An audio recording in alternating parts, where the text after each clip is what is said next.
So back when I was in college, I was a bit of a gym rat. Always, you could always find me in the rec center on campus there working out, and there was a woman there who absolutely had caught my eye. She was a college volleyball player.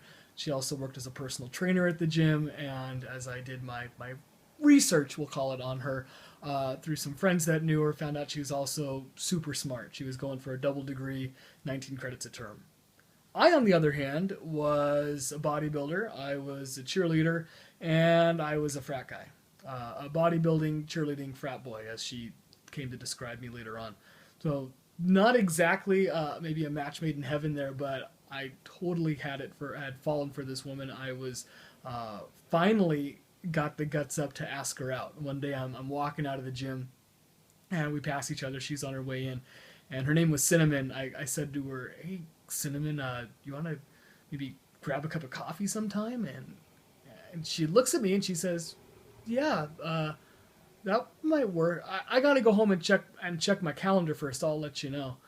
And at which point I realized I'd just been shot down. So I said, "Okay, cool. Yeah, checking the calendar. That works for me." And then I did what any normal guy would do. I completely avoided her for the next couple weeks. I changed my whole schedule up, made sure I was never at the gym at the same time. If there was somewhere on campus we'd run into each other, I avoided that spot. Standard stuff after you've been absolutely flattened by a girl you have a crush on. And it worked perfectly for about 3 weeks until one day I'm in the gym working out, and out of the corner of my eye, I see her come through the doors, and totally, I just panicked. Ran over to the cardio area where nobody would ever think to look for me. Grabbed some pink dumbbells I found and just start working out, anything to look busy and not be noticed. And right up until I felt a tap on my shoulder, turned around behind me, and she's standing there, and she says to me, "Hey, are we ever going to grab that coffee? I checked my calendar. I'm totally free." And I was absolutely floored. I mean, I had gone from being completely rejected to having somebody follow back up, and she wanted to have coffee with me. And it was a good thing she followed up, because about 3 months later, that coffee date went well. 3 months later, we moved in together. 7 months after that, we were engaged. And now, at this point, we've been married almost 10 years.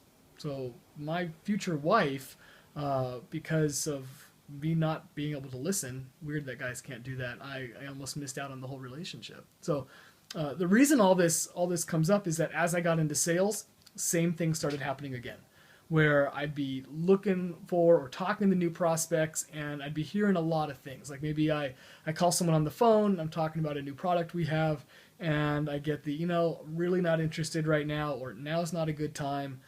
This came up a ton when I was doing commercial door-to-door and prospecting business owners, who would oftentimes tell me, "Listen, I'm just really busy right now. Now's not a great time." Or, "I'm not interested. I'm happy where I'm at, happy with what I have." To me, that was all, I was all someone telling me no. They were all doing it nicely, just like Cinnamon did when I first asked her out. They were being kind, but this was a pretty clear statement that this person was not interested in moving forward or working with me.